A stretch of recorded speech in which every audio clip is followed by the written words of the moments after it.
बड़ा ही सुंदर भाव लिखा गया है। पढ़े लिखे लोग यहाँ मौजूद हैं, गौर करिएगा कि बिरहा सिर्फ मनोरंजन का साधन नहीं है। बिरहा में बहुत अच्छी अच्छी बातें आपके लिए कवि लोग लिख करके परोसते हैं कि लोगों को इससे कुछ शिक्षा मिले, कुछ ज्ञान मिले, कुछ बातें मिले। और धुन तर्ज होता है जो मनोरंजन वाले लोग हैं उनके लिए भूमिका में भाव है।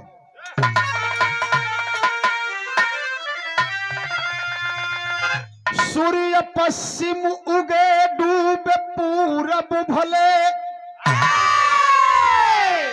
ध्रुव धूरी से अपनी ही क्यों ना टले।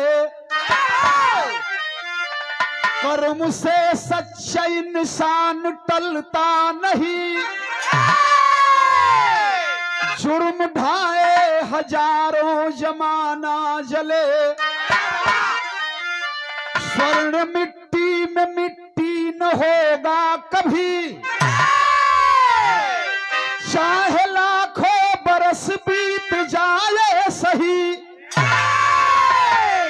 द्वेष ईर्ष्या के पहलू में पलते हैं जो,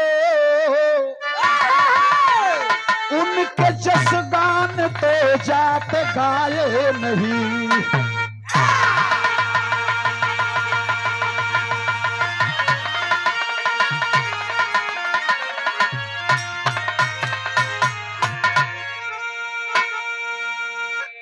कहल गई कि द्वेष ईर्ष्या के पहलू में पलते हैं जो, उनके जस गान तो जाते गाए नहीं।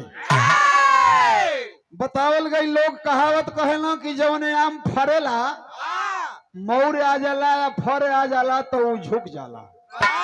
का संदेश देला कि जब तुहार जन बढ़ जाए, तुहार धन बढ़ जाए, तुहार बल बढ़ जाए तो तोहके झुक जाए की चाहिए।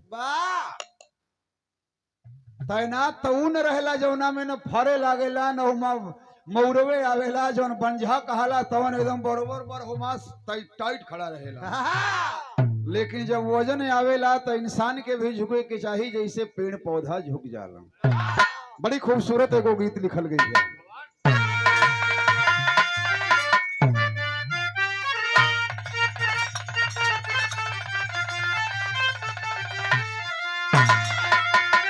मोहब्बत के बात हुए, कोनो मोहब्बत करे वाला दूगो हुआ लड़का लड़की। लड़किया कहतिया कि मैं नाज हुस्न हूँ, कि मैं नाज हुस्न हूँ और तुम मेरा एहतराम करो। मैं नाज हुस्न हूँ और तुम मेरा एहतराम करो। अरे जवानी नाम मेरा तू मुझे सलाम करो।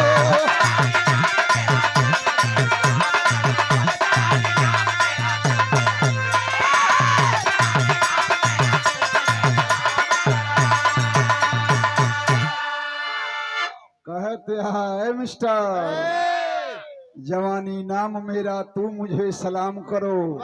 तो सलामी तो करेगी पर ये देखा तो पीछे पीछे घुमत हुआ कम मिल जाए, कम मिल जाए। खाली यही आशा में रहत हुआ कि अब चुई, बाकी मिलत है नहीं ना भैया। मोहब्बत में धोखा बा, धोखा बा। कहतिया ऊ का कहतिया कि मैं नाज हुस्न हो तू मेरा एहतराम करो। अरे जवानी नाम मेरा तू मुझे सलाम करो।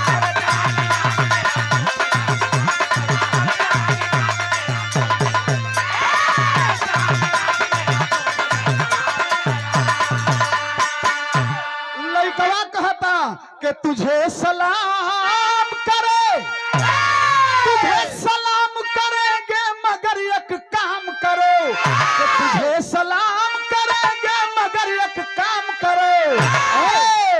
अरे तू अपनी मस्त जवानी हमारे नाम करो।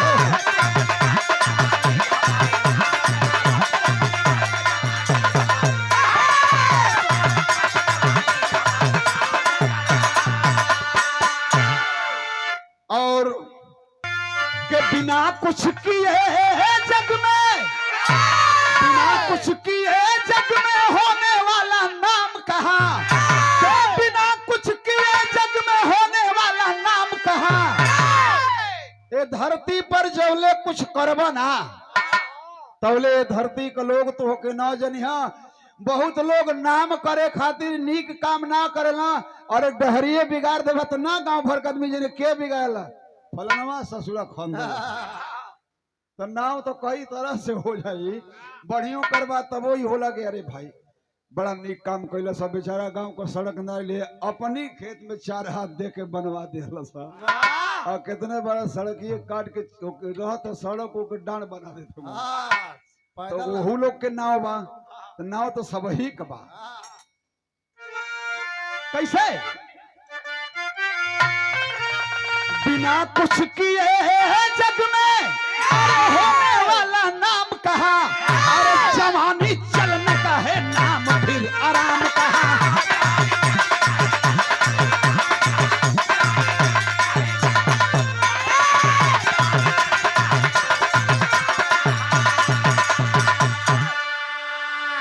गैर से बढ़ के बैर अपने लोग करते हैं। नामी के नाम से बदनाम सदा डरते हैं। कर्ण के दान का जबकि जगत में शोर हुआ दिखाऊं दानी चाकुरपत का दिल कठोर हुआ। सवामन स्वर्ण कर्ण दान नित्य देता था दूसरे की विपदा अपने पे झेल लेता था। 2.5 मन सोना रोज कुरपत भी लुटाने लगा। 2.5 मन सोना रोज कुरपत भी लुटाने लगा। 2.5 मन सोना रोज कुरपत भी लुटाने लगा। लोभियों का जत्था कुरपत के यहाँ जाने लगा।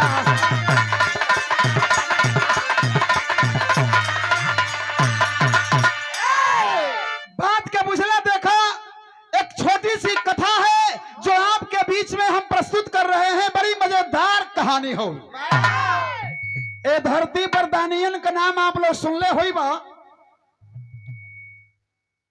कर्ण के नाम सबसे सर्वोपरि गिनल जाला जे के कर्णदानी कहल जाला। तो कर्णदानी के रोज के नित्य के काम रहल नहा धो के अगरबत्ती भगवान के दिखाई के अपने आसन पे बैठे। कर्ण रोज 2.5 मन सोना दान करें। दादा हो दादा सिक्का भर किने गईला बा 75,000 का दाम बा। कर्ण 2.5 मन सोना रोज दान करें। बाप रे सबके तो बड़ा नीक लागे जे पावे ओके तो भाई 16 आना नीक लागे जे सुने वहू के नीक लागे कि बाहर कर्ण अब तोहार के हुई जोड़ नहीं खे। सबके नीक लागे लेकिन जे के दुर्योधन कहल जाला तो पढ़ल लिखल लोग दुर्योधन कहेला। जे बिना पढ़ल लिखल होला उ दुर्योधन कहेला। दुर्योधन पढ़ला लिखला में ना पढ़ला लिखला में बड़ा अंतर होला। जब पढ़ल लिखल मेहरारू है मर्द बम्बई जाता तो घरे सवेरे फोन लगाई अब जान जाई कि नहीं अब उतर गई हुई। यहाँ तो यहाँ से फोन लगाई तो पूछी कि क्या जी पहुंच गए हैं तो और से जब जवाब हुई तो मिल जाई कि ना वही नासिक बाणी एकदम उतरही वाला बाणी। हाँ उतर के हम टेम्पू खोजत है। लेकिन जवन बे पढ़ल लिखल मेहरारू होली ओकर मर्द जब बम्बई जाला तो हर से फोन तो नंबरो न जानत है। उ तो खाली है छोटकी मोबाइलिया जो पहले किरवा की गेमिया वाली चलल रहे नोकिया का ओमा तो कुल कौआ बनावल रहे चिड़ई बनावल रहे बस बनावल रहे मोटरसाइकिल बनावल रहे। उन्होंने की चिन्हवन पर नंबरवा सेट कैले रहे तो कौआ ला ओकर आदमिया कर रहे तो उ का नंबर लगावे जानते कौआ वाला के चाप दलस पहुंच गल ओकरी के तो देखा पढ़ल लिखल पूछे कि पहुंच गए हैं। अब बिना पढ़ल लिखल वाली उ का पूछे थे कि काजी चहुप गईली तो देखो पहुंच या चहुप में खाली एक उल्टा कदबत बतिया हो जाई।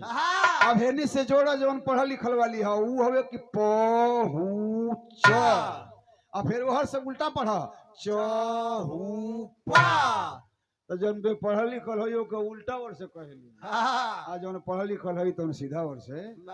तो पढ़ल लिखल में या ना पढ़ल लिखल में इतने का अंतर है। हाँ तो वैसे ही जे गांव देहात का होला वो दुर्योधन के जुर्योधन कहेला। तो सबके तो करण के काम नीक लागे लेकिन दुर्योधन के ना नीक लागे। से कि दुर्योधना बड़ा गरम मिजाज का है। दुनिया जब कहे कि करण बड़ा नीक काम करत हुआ तो वो कहता कि अरे का तो हम लोग इतना नाम लेत हुआ है, कौन इतना नीक काम करत हुआ। अरे भैया सवेरे ही से बैठ के सांझ ले 2.5 मन सोना दान करेला गरीबन में, तोहरो मन करे तो तू चल जा। अच्छा हम उनके कहे जाए वाला है या उनसे दान लेवे वाला है? अरे उनसे बेसी धनिक है, हमरा पास बेसी धन बा। मंत्री के बोलौलस कहलस कि करण के नाम खाली सोना देहला से होता। हाँ सरकार। मंत्री कहता हाँ सरकार 2.5 मन सोना रोज देला। तब करण दुर्योधन कहता कि मंत्री तो बिहने से हम 5 मन देवे लगे तो हमारो नाम हो जाए कि ना। अरे सरकार उनका दुकानदारी तू तोड़ देबा, तू चालू कर ना अपन खोला दुकानिया, उनका वाली टूट जाई तो हर वाली एकदम चलता पूजा हो जाए। तो कलश की तो ऐलान करा दो कल से हमारे यहाँ 5 मन सोना बांटा जाएगा और जो भी श्रद्धालु लोग हैं हमारे यहाँ पहुँचे। अब तो जे के एक भर एक दिन मिलत रहल तो के 2 भर मिली तो अब तो करण के जाता। दुनिया लालची न है, दुनिया तो बड़ी लालच में रहे लेकिन जितना अधिका से अधिका हम ही के मिल जाओ। तो अब दुर्योधन के हैं लाइन लग गई है, अब करण के हैं तो उहे आदमी बच गई हो जकर ठेहुना का गिरिश खत्म है, जकर ठेहुना चट चट चले में बोलत है ना चल जाता। तो उहे 2-4 लोग अब करण के हैं बचल हुआ, नहीं तो बकिया दुर्योधन के हैं लाइन लागल है। तो दुर्योधन को हई कमवा देख के जैसे करण का काम दुर्योधन के ना निक लागल तो दुर्योधन को भी कमवा खाली एक आदमी के ना निक लागत है, ऊ के है कन्हैया जी हुआ। करण दान करें तो दिल से दान करें ना, आई तो खाली तैस में दान करे जाता कि 2.5 मन करते हो तो हम 5 मन करब हमारे नाम हो जाई।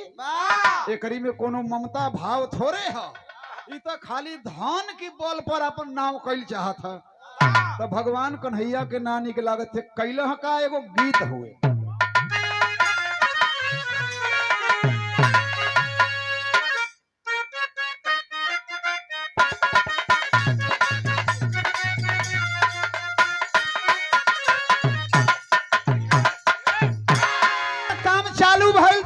आदमी के नीक ना लागत था या बकिया पावे वालन के तो ठीके लागत था। तो उहे गीत हुए हो।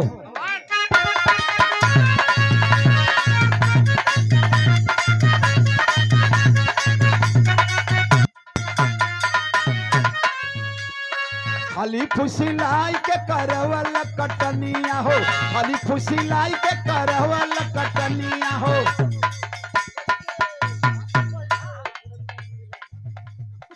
खाली फुसिलाई के करवल कटनिया हो, खाली फुसिलाई के करवल कटन और कहीं कलिया झुलनिया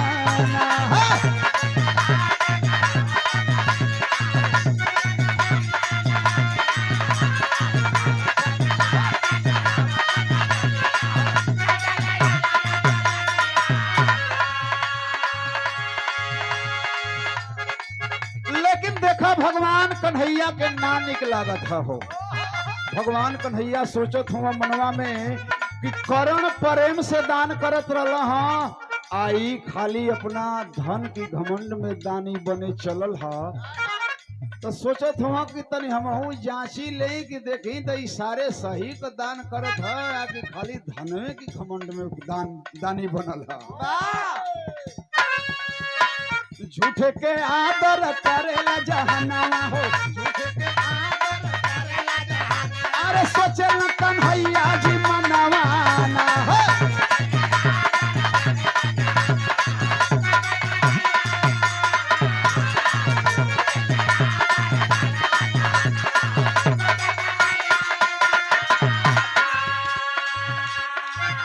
अरे कृष्ण वृद्ध ब्राह्मण बन के पुर पर पास गईले।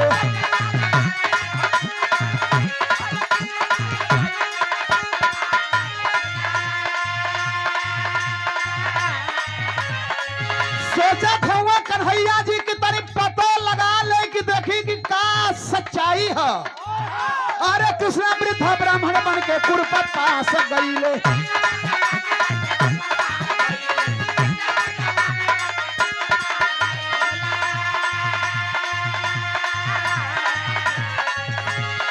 मांगेला दनावा जाई के भवनवा हो, मांगेला दनावा ही जाई के भवन। अरे सोचल कन्हैया जी मनवा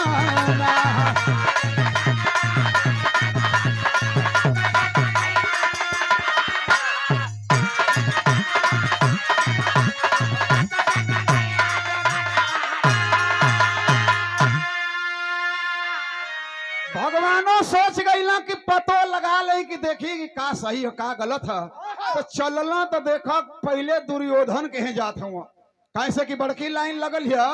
अब भगवान बूढ़ पंडित का रूप बना के चिगुरल धोती जवन कबे परेश ना भइल है, एकदम साला चढ़ जाते ऊपर डंडा ले ले हुआ मैल कुचैले वो कुर्ता पहिर के या डंडा लेके बुजुर्ग का रूप बना के डंडवा धैले हुआ तबो वही दहिया हिलत है। जाके वही लाइन में लाग गई ना जौना में सोना लेवे वाला लागल हुआ, वही में कन्हैया जी दान लेवे खातिर लाग गई हुआ।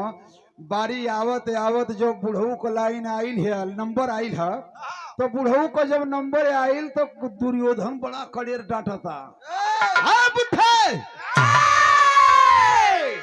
शरीर काम नहीं कर रही है और लालच बुढ़ौती में इतनी बड़ी है, आ गए हो दान लेने के लिए, बोलो क्यों आए हो, क्या चाहिए तुझे। भगवान कन्हैया कहत हो भैया बड़ा कड़ेर डांटत हुआ, डांटा मत नहीं तो हम हार्ट को मरीज है फेल हो जाए, यही जो काम खत्म हो जाए। कड़ेर को मत बोला, धीरे धीरे बोला भैया। दुर्योधन कहता कि तो बताओ बताओ, पीछे भी लंबी लाइन है, जल्दी बोलो क्या चाहिए तुझे। भगवान कन्हैया वो ब्राह्मण के रूप में हिलत हुआ कहत हुआ कि भैया एगो मसरफ से चलल है। मसरफ तो कहत हो हाँ हाँ एगो मसरफ से चलल है, हम के कुछ चाहत है तब न आयल है। तो दुर्योधन कहत अरे तो जल्दी बताओ क्या तुझे चाहिए। तो भगवान कन्हैया रूपी वो पंडित का कहत हुआ दुर्योधन से का मांगत हुआ। बिरहा में एगो गीत है,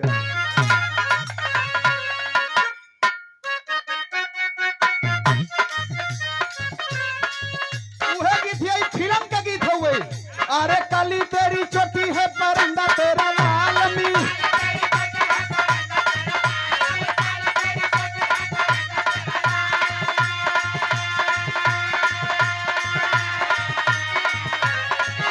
अरे रूप की वो रानी तू परंदे को संभाल ली।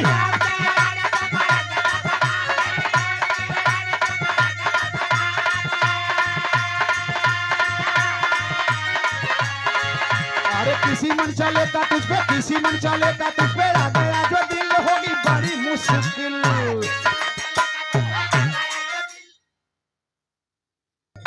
लेकिन भगवान कन्हैया कहत हुआ वो पंडित के रूप में कि भैया हम के कुछ चाहत है तब बेड़ आइल है। कथो बोलो बोलो जल्दी बोलो का कहत हुआ। कहे बड़ा कमजोर हमें द्वारिका में जाना है,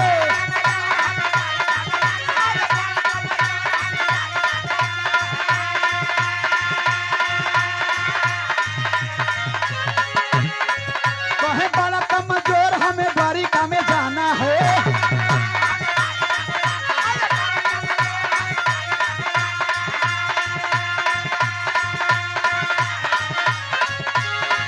अरे पुरखन को तारण बदे हवन कराना है।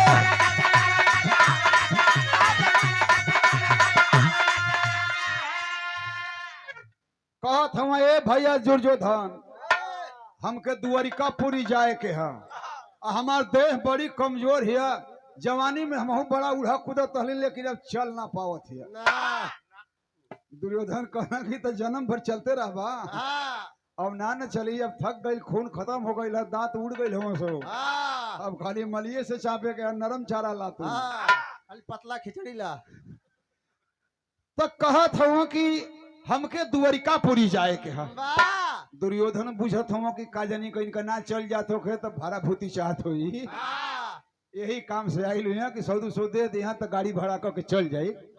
तो कथो पैसा दे दे गाड़ी भाड़ा, तो कथो ना ना ना ना पैसा ले ले हैं, 500 रुपया ले ले हैं। कल द्वारिकापुरी जाए के है, पैसा ले ले ही हुआ। तब का इला है कथो कि जाए के है वैजा आ जाइब तो हमार जितना पुरखा पुरनिया कुल मर हर गईला ना, तो वही लोग के आत्मा की शांति खातिर एगो छोटा सा जग करे के है। दुर्योधन कथवा वो तब बुझ गई एक मतलब तो के जौ आ तिल चाहत है, देसी घी चाहत है। कथवा नहीं उहो कुल बा, कथ है मर्दवा तनाई जब कुल तो लगी है तब कहे जाके माथा चटले हुआ। पैसा है है जौ तिल है खाली इतने न कथवा कि कमजोर है हमके द्वारिकापुरी जाए के हमके ना चल जात है। तो कथवा कि हाँ मेन बात पे अला मेन पॉइंट ये पकड़ले हुआ है। हम कमजोर हो गए नहीं, हमके चल ना जात है, तो तुहसे हम का चाहत हैं कहत हूँ। अब बताओ हुआ कहे अपन जवानी हमें दे बाबू धार बाड़ी बिनती हमार।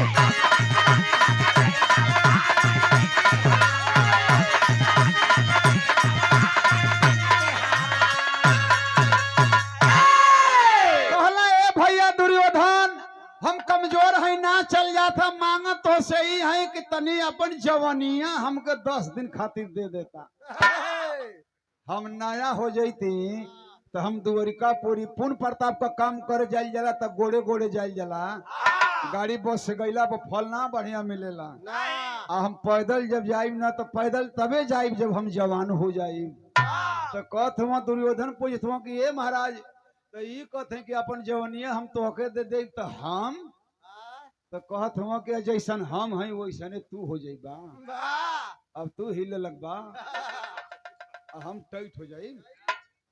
तो दुर्योधन जब सुनलो तो कब कहत हो कि महाराज इतना जवान चीज कहला मर्दवा कि नहीं बड़ा फेरा में डाल देला तू, शंका वाली बात डाल देला।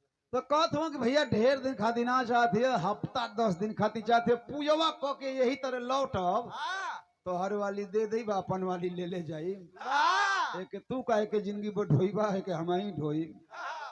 तो दुर्योधन जब सुनता कि बुढ़वा जवानी मांगता, अब मांगते न रहा ऐसा चीज मांग दे कि तो जना दे दिमागे फेल कर दे। कहत हुआ कहे द्वारिका से जब की लौटी के मैं आऊंगा,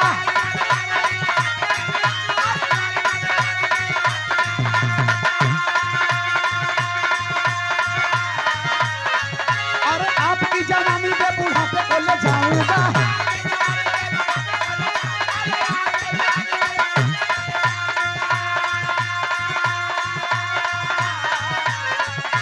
मनवा मलिन हा मनवा मलिन कुरपत होला चार बोला बतिया विचार।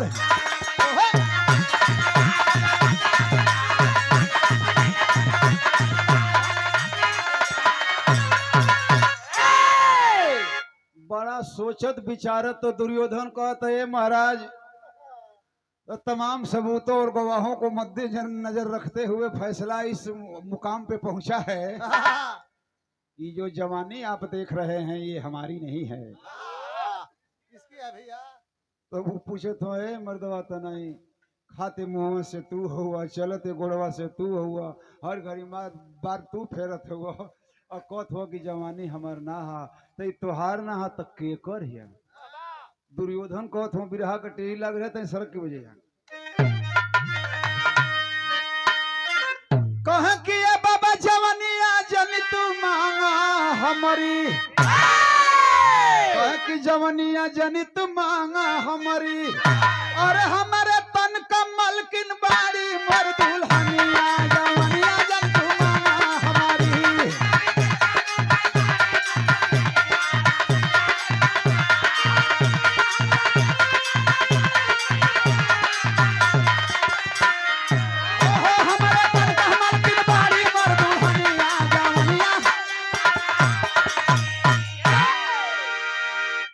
आखिर कही न देला कहत हुआ कि हमारा तन को मलकिन बाड़ी मोर दुल्हनिया जवनिया जन तू मांगा हमारी, एकर मालिक हमार मलकिनिया है।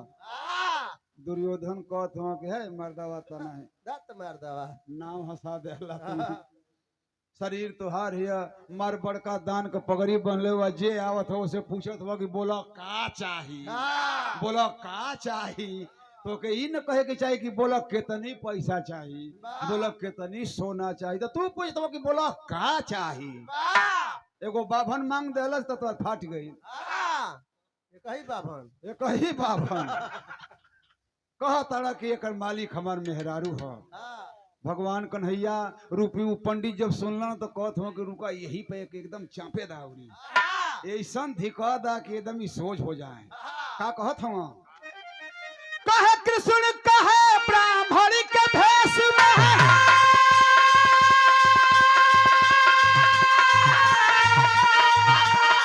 अरे ऐसे जीवन को धिक्कार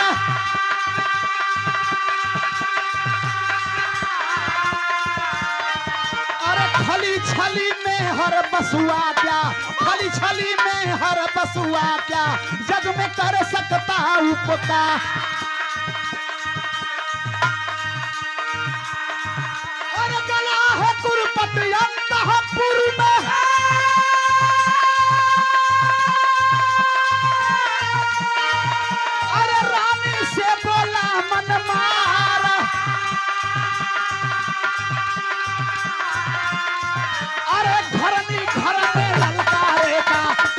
घर में ललकारे का सैया मारल मती तोहार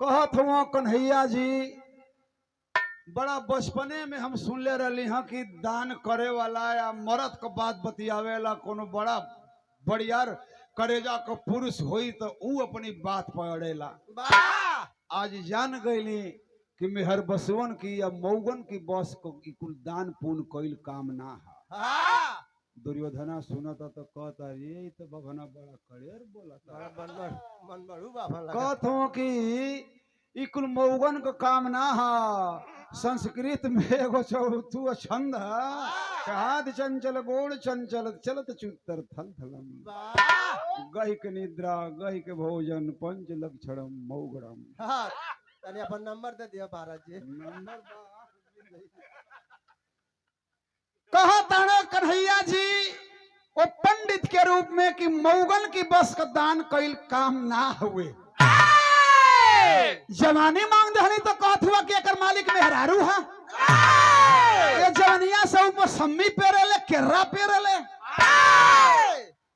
ई तोहरे बस का ना काम है अरे शरीर तोहार हुए ई देह तोहके परमात्मा देले हुआ और तू कहत हुआ कि एकर मालिक मेहरारू है अरे अर्धांगिनी होली लेकिन पति की सहमति में अर्धांगिनी का सहमति होके की चाहिए जा जब कहत हुआ कि मेहरारू मालिक है तो जा मेहरारू से पूछ ल का जानी को हम बाभन भी सुन बाणी अबर दुबर बाणी हमारी पोकर मोह लागे तो का जानी सकार ले गईलो मेहरारू के हाँ मेहरारू देखलस तो कलस काजी रोज तो 6:30 बजे सांझ के आईला आज 1 बजे काहे आ गईली आदमी ना हम का तो कहत चुप रह अरे आदमी जन हुआ एगो पंडित फसौले है का भइल महाराज बताई का हो गई तो आइल है तो कहता कि हम तोहरी के मंगही आइल हैं तो हम कहलिए पैसा ले लो सोना ले लो कहता कि नहीं कुल ना चाहिए कुल भा हमके द्वारिकापुरी जाए के है पूजा करे के है तो कहत है मेहरुआ के अरे तो का मांगत हम तो कहत हम कि वो कहता पंडितवा कि हमके अपन जवानी दे दा मेहरुआ जब सुनलस तो कहला सुनो सुनो रुका रुका रुका कोई के तो ना नहीं ला कि दे दे तो कहत ना रे तोरे पर ठेले हैं तू जन कहबी तेवन न होई कि उमा का मर्दा बुझले है तू जन कहबी तवन होई मेहरुआ कहते है कि सैया ना सकर ला तो निक कैला नहीं तो हम बुड्ढन के देखिला तो मैं एक सुत रोज खूब जरेला बहुत आपके धन्यवाद बाटे सकार के ना इला कला नहीं तोरे पर ठेले है जैसे गांव घर में आदमी को सामान के उसे मांगे जाला, मान लो फरसवे मांगे जाता, तनी फरसवा दे दिया हो तो आदमी रहेला घरवा में देखेला, लेकिन ना देवे पारना तो कहला कि बड़का लइकवा जना था क्योंकि देले बा नाही ठरका देला ओकरी पकाए से कि उ तो स्कूले गइल बा 4 बजे ना, तो 4 बजे ले थोड़े खड़ा रही हैं, चल जाई हां। तो वैसे ही कह देली हां कि एकर मालिक मेहरारू होई, जौन कही तौन होई। तो मेहरारू कहती है कि जायदा ना सकरला त निक कैला, हम बूढ़न के देखेला तो बड़ा हमार खून जरेला। एगो गीत लिखल है,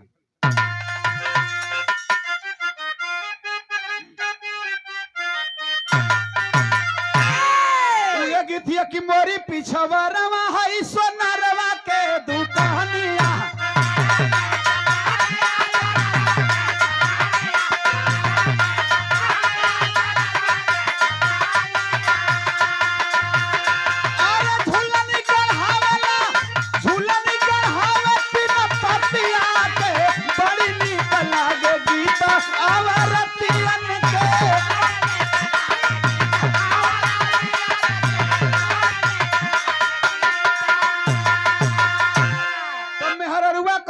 कि सुना सकरला ना कहता कि नहीं, तो कहलस कि पिया बूढ़ा हो जाई बात के जब जवानिया,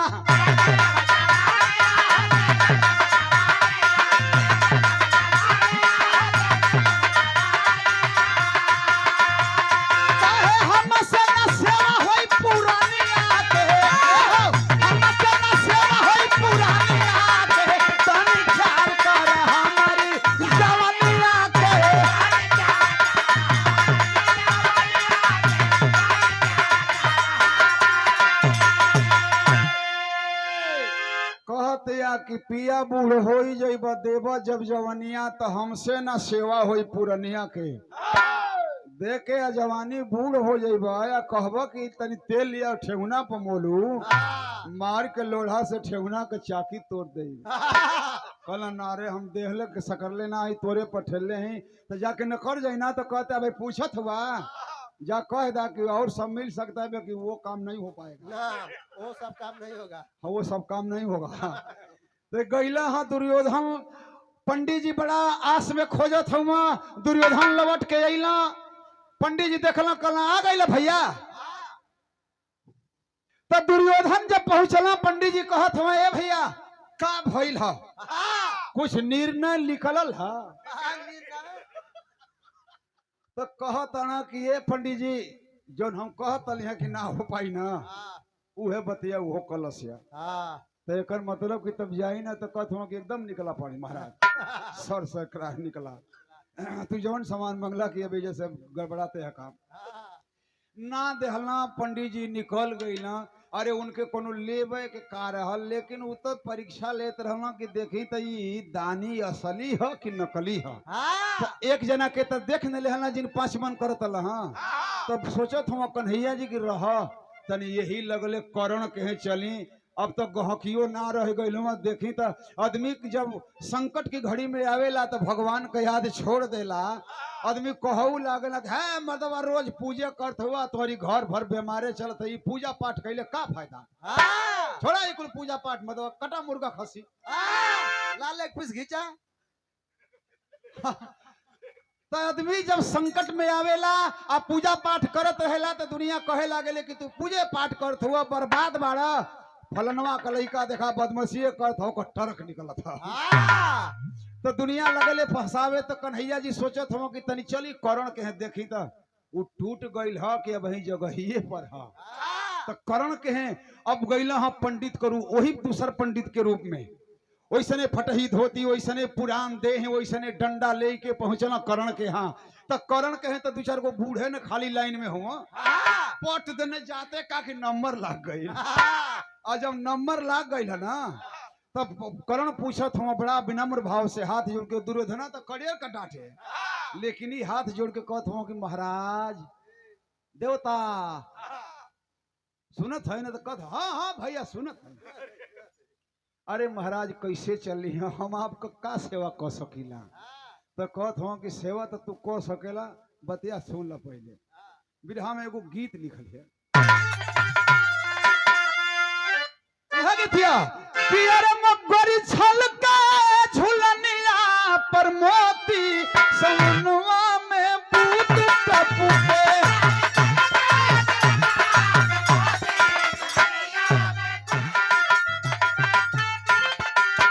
हो गोरी पर सवनवा में मोती झुलनिया पर बूट टपके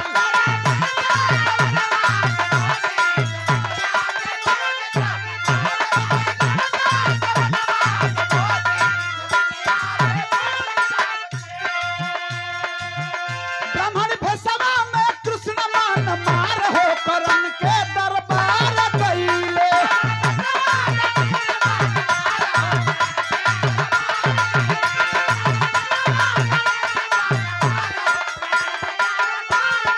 और हस्त मंगले जवनिया उधार हो करण के दरबार गईले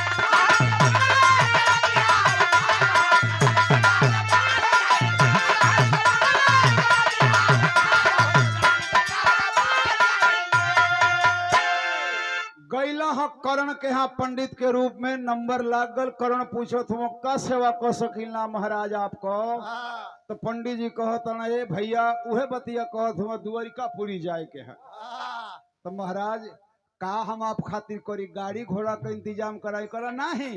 गाड़ी घोड़ा में बस में चढ़िला उल्टी होले हाँ, चक्कर आवले। ना चढ़िया चक्कर आवे लगी। कहत हम महाराज तब तो कहत हम कि ये भैया कर्ण बड़ा आशा से चलल है कि द्वारिकापुरी जाए के है, पूजा पाठ का काम है, पुरखन के तारे खातिर हवन यज्ञ करे के है। तो भैया हम मांगत तो ये हैं कि अपन जवनिया हमके दे देता, वाह, हम नया हो जैती तो जैती अपनी गोड़े गोड़े पूजा पाठ को के अती और लौटब तो तोहार वाली दे दे अपन वाली ले ले। वाह, तो कर्ण कहत कि अरे महाराज तो मानव को शरीर मिलल है तो परोपकार खातिर यदि हमरा जवानी देहला से आपको पूजा पाठ हो जाए और आपका काम हो जाए तो महाराज हम तैयार बाणी एक रुआ ले सकीला। वाह, कहत हूँ पंडित जी के भैया सुना हम बात कहला मुंह पर, हाँ, बात कह मुंह पर ये कमवा करे खातिर हम दुर्योधन के हैं गैलली हम। तो हाँ, दुर्योधन कहत हूँ कि एकर मालिक मेहरारू है। हाँ, ए भैया तोहरो तो मेहरारू बा ना? तो कहत हूँ हाँ बा महाराज जी। तो ए भैया तोहरी दहिया को ना मालिक होई ऊ? तो कहत हो नाही हम जवन कह देना मेहरारू कहले कि आपको जवन इच्छा करब तवन करब। वाह, तो हम दे देब तो हमारा मेहरारू के तकलीफ ना हुई। कल ना है तो उससे तू पूछ आवा आ तू दे देहला आ काजी ओकरा तकलीफ हो गई चाहे घरे गईला तो पिटाहत पड़े लागल तब बतावा तू घरे आवे ना लगभग कि कहाँ से बाभन ससुरा फंसा दिए। तो जा पूछ आवा बिरहा का पहपट लगल है।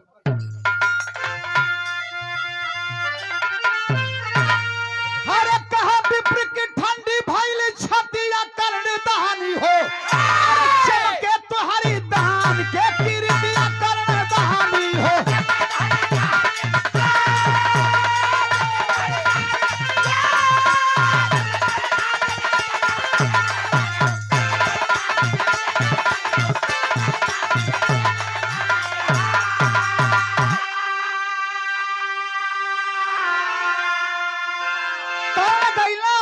निवास में मेहरारू के यहाँ जाके सारी बात बतौला। मेहरारू कलश की हरे महाराज छोटी छोटी बात खातिर तू पूछे अइला तो कहत हम ना अइली हां, वो खुद जबरी भेजल हां।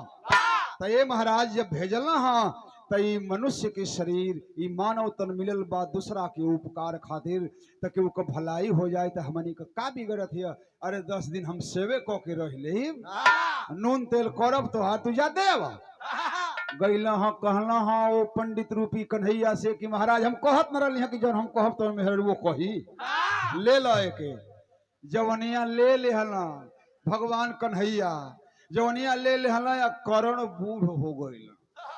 बूढ़ हो के अब दरिये खोखत हुआ या थूकत हुआ।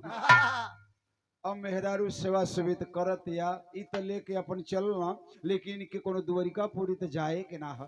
तो एगो बात बनावत रहला तो जब जवनिया लेके ई बूढ़ हो गई ना तो भगवान कन्हैया मनवा में सोचत हो कि दुर्योधना तो इनको बहुत बड़ विरोधी है पहले में से। अरे तबे ना अपन दुकान खोल ले रहा तो चला यही लगले फिर चली दुर्योधना के आई कुल बात बताई देखी तो दुर्योधना का रिएक्शन का है। दुर्योधना का कहता उ फेर पंडित जी गइला दुर्योधन के यहाँ कहला ए भैया ए दुर्योधन एगो नया न्यूज ना जानला है तो कहत हो कि नाही का बात है महाराज कुछ समाचार है का हाँ कोनो पंडित रहल करण के गइल है जवनिया उनको मांग के लेके चल गल करण जना था कि बभना तनिको लेट करी तब यही मघवे में मुई है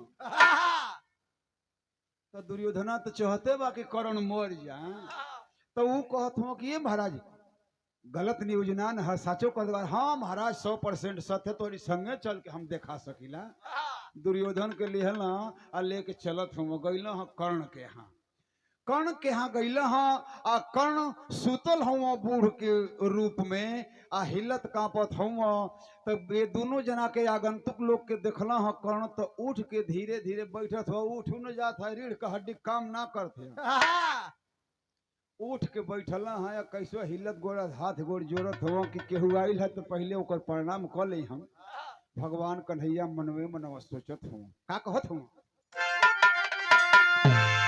अरे कहा विप्र की ठंडी भइली छतिया कर्ण दहानी हो चमके तुहरी दहान के किरतिया कर्ण दहानी हो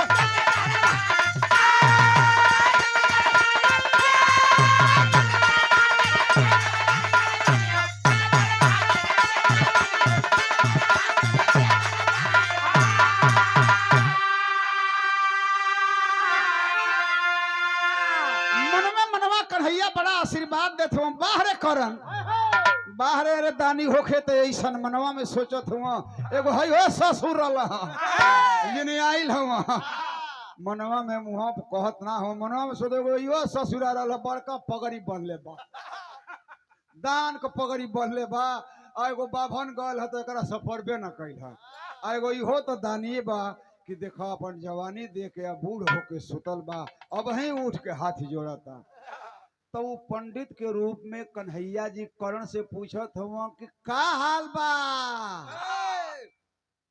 कर्ण कहत हुआ कुल ठीक है देवता बढ़िया है अपन कहीं हई के है लौकत कम बा अरे दुर्योधन हुआ आहा हा हा हा बैठा भैया बैठा अपने घुसुक गइल गोड़तारी भगवान कन्हैया के बैठौल मुड़तारी आ भगवान के बगल में दुर्योधन के बैठे के आसन देते हुआ देखो भाव अब धीरे से डंडा लेके उतर गइल खटिया पर से उतर गइल हाँ भगवान कन्हैया कहते कि बाहरे करम शक ना बा लेकिन तबो देखो सेवा भाव ऐसा होके के चाहिए दुर्योधन मनवा में सोचता कि बताओ हमरो के हूँ जना तक उहे पंडितवा ठक के लेके गल है के हमरो के हूँ गइल हुए हम निक भोगे कि ना देवे नहीं ते ऐसने हो गइल भगवान कन्हैया कहत आना पूछत आना कर्ण से कि ए कर्ण ए भैया कैसे ही फंस गौआ केवन पंडित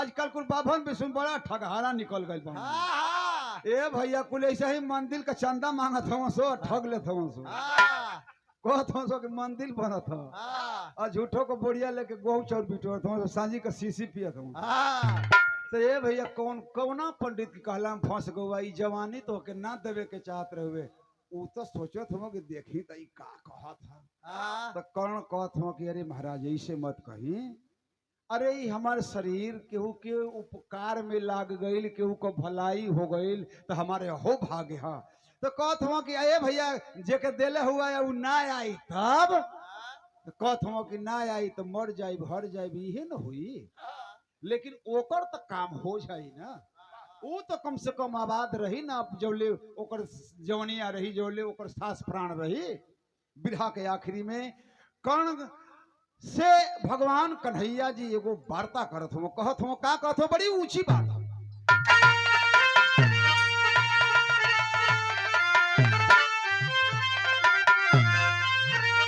कहत हो कन्हैया जी की जवनिया देहला पर तो बड़ा तकलीफ होत हो भैया तोहरा तो उठू बैठ नहीं खे जा का कहत हो करण कहा कि का कीमत हीरा के जग में पनिया बिना के ना बड़ी गलनिया जवानिया बिना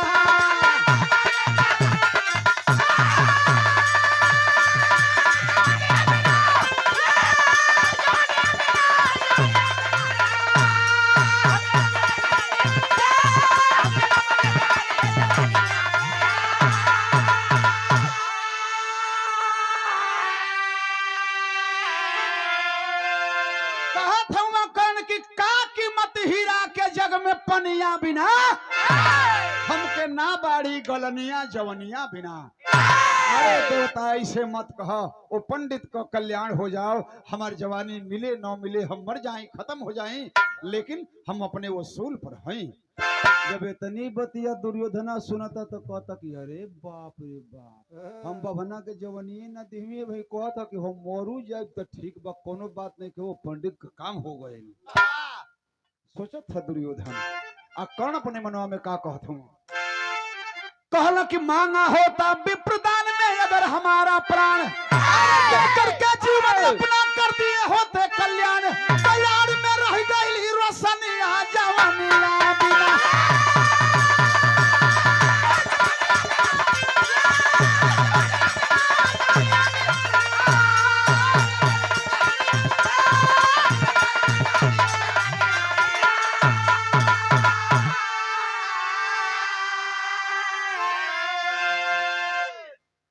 कर्ण जब इतनी बतिया कहला, दुर्योधन मनवा में सोचे लगल कि हम तो जवनिए न दे पौमी। तो ई बतावा, ई कहता ना कि हमार परनो मंगले रहल तो हम पंडित जी के दे देले रहती। तो ये भैया अब है तो हमसे ई ढेरे आगे बा, हम तो सोनवे पर मार कूदत अली है भाई। कहता कि पंडित मंगले रहते तो अपन हम परान दे देले रहती। भगवान कन्हैया उनकी मनवा की हलिया के बुझ गई ना कि अभी जना था कि धीरे धीरे नीचे से ही टूटा था, अभी टूटा था, अपना के हार मनावा था कि नहीं हम वही बहुत कमी हमारी में बड़ा पीछे हैं। आ इतने जब भगवान बुझ गई ना कि अभी सोच ले बा, तो तज के रूप ब्राह्मण का तुरंत प्रगटे मदन मुरारी। कन्हैया जी अपना असली रूप में आ गई ना, फेंक देना धोती कुर्ता जो पहले रहा,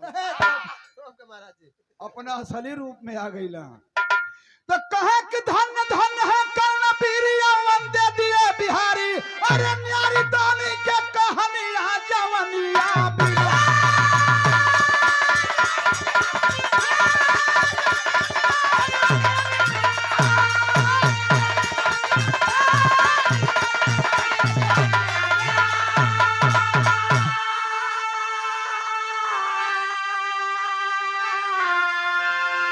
कन्हैया वही जब तुरंत अपने रूप में जब अइला हा, दुर्योधन देखला तो कहला अरे अरे महाराज ये पंडित का रूप है, आपे बनौले रही। हाँ कहत हो तौरी के दूसर रहा, तो कहत हो कि अच्छा ओ, तो कहत हो अरे हम ही यही जना रही हैं। पहली बेर तुहरी के हैं जवन पंडित गईल हुए ना, जवना के तू डांट के भगा दी हुआ, वो हम ही रहली अन्ना दी हुआ। जे अली है तो ई बेचारा देले रहल है। तो दुर्योधन कहत हो कि अरे महाराज तो के कहे के नहीं चाहिए, अरे काम होके तो तोहरी खातिर फ्री बा। तो कहत हो कि अब का फ्री कैले हुआ, ले जाए से ठेला घिंचवावा। अरे दानी बनत है तो देख ले कि असली दानी के है, बुझ गई कि ना बुझ गई। कहत हो कि महाराज बुझ गई, सॉरी गलती के हमरा क्षमा चाहिए। तो कहत हो कि भोम का क्षमा का करे के बा, लेकिन जौन तू पगड़िया बनले रहल हो वो पगड़िया लायक तू ना हुआ।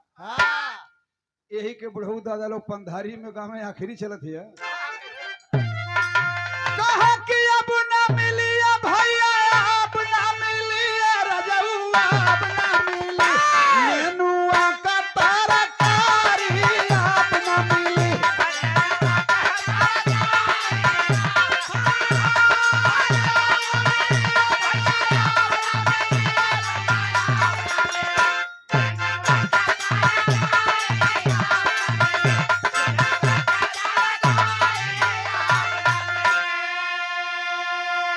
गुरु बिहारी गुरु गणेश गुरु रामलाल गुणकारी, स्वर्ग बसे चंद्रिका कवि बच्चन जी बने पुजारी। जवनिया जन तू मांग हमारी, तो पंचदारा में कवि के भाव भज